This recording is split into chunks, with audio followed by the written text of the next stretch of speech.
Because eating the flesh of your dead brother is double crime.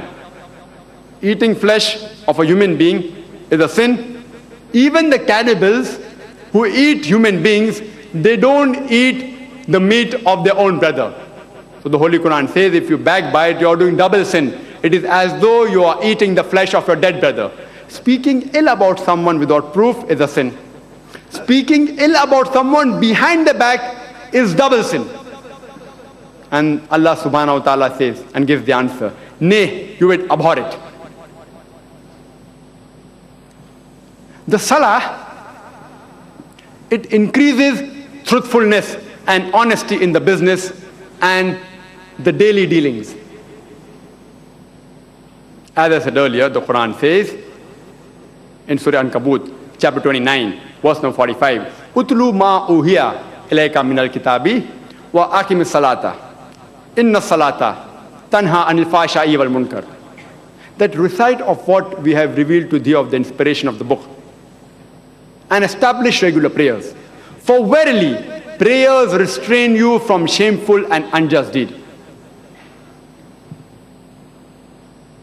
The Holy Quran says in Surah Isra, chapter 17, verse number 81, وَقُلْ جَاءَ الْحَقُّ وَزَاقَ الْبَاطِلِ إِنَّ الْبَاطِلَ كَانَ زَهُوقًا. Say, truly, truth has arrived, and falsehood perished. For verily, falsehood is by its nature bound to perish. Salaah teaches us that we should be truthful. A similar message is repeated in Surah Baqarah, chapter 2, verse number 42 and 43. That cover not the truth with falsehood, nor conceal the truth when you know it. The Quran teaches us to be truthful, to always be truthful. The Holy Quran says in Surah Baqarah, chapter 2, verse number 188, that eat up not your wealth on vanities, so that you may use it as a bait for the judges, to eat up little bit of somebody else's property, knowingly or unknowingly. The Holy Quran says that bribing is forbidden. You should not bribe. It gives us a way how to lead a truthful life. The Holy Quran, it brings a person inner peace. As it says in Surah Ra'd, chapter 13, verse number 28, that verily, in the remembrance of Allah, hearts do find peace and tranquility. Means when you remember Allah, when you offer Salah, you have a peaceful life. You acquire tranquility. It is the best way of communicating with Allah subhanahu wa ta'ala. And the Quran says in Surah Al-Baqarah chapter 2, verse number 153, Ya ayyuhal ladhina amanu sta'inu bis-sabri was-salah. O you who believe, seek Allah's help with patient perseverance and prayers. Inna Allaha ma sabrin. For verily, Allah is with those who patiently persevere. Allah says, Inna Allaha ma sabrin. For verily, Allah is with those who patiently persevere. Besides the social benefits, the spiritual benefits, and the other benefits, in Salah, we also acquire physical and medical benefits. In Salah, when we do ruku, that is bow down, extra blood flows into the upper part of the body. The spine becomes supple. The spinal nerves are nourished. It relieves backache and pain. It's a good posture for flatulence. When we come back to the ar-rafu position, that is after ruku, when we stand up, the blood which has entered in the upper part of the body comes back to normalcy and the body is relaxed. When we do sujood, we put our forehead on the ground It's the best position of Salah. It's the most important part of Salah. Daily, the human beings are propounded by electrostatic charges from the atmosphere, which gets precipitated in the central nervous system, which gets supersaturated.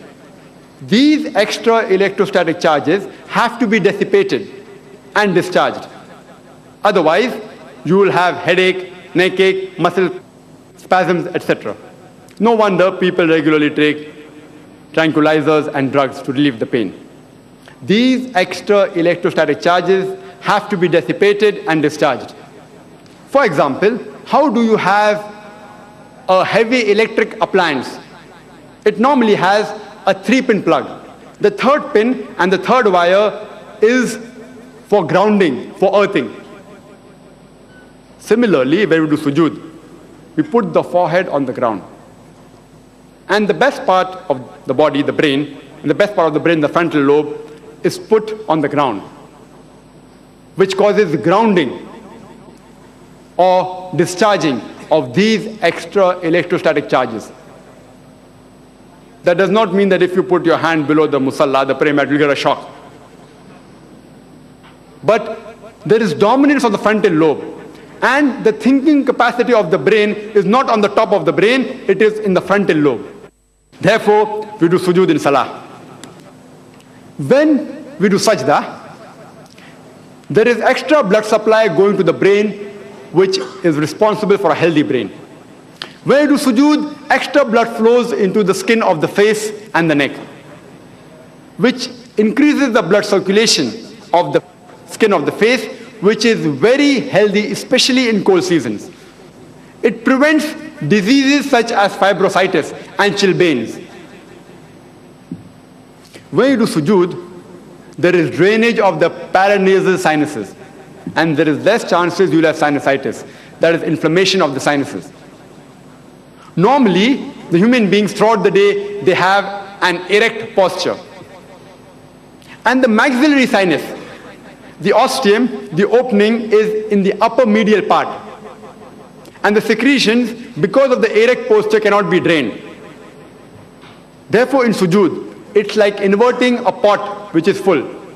It causes drainage of the maxillary sinus. It also causes drainage of the secretion of the frontal sinus, the ethmoidal sinus, and the sphenoidal sinus. And there's less chances the person will have sinusitis, or if he's suffering from sinusitis, it's a natural treatment. Sujood is also a natural treatment for a person suffering from bronchiectasis, which causes drainage of the secretions of the bronchial tree. It prevents the accumulation of the secretion in the bronchial tree. It's also helpful in other pulmonary diseases in which secretions are accumulated. Besides secretions, other things like dust and bacteria can also accumulate. It's helpful in all these diseases. Normally when you breathe, only 2/3 of your lung capacity is utilized. The remaining 1/3 of the lung, the air remains in. Only 2/3 air comes in as fresh air and goes out. The 1/3 air is called as residual air. When you do sujood, the abdominal viscera, they press against the diaphragm. And the diaphragm, it presses against the lower lobes of the lung, which causes exhaling of even this residual air.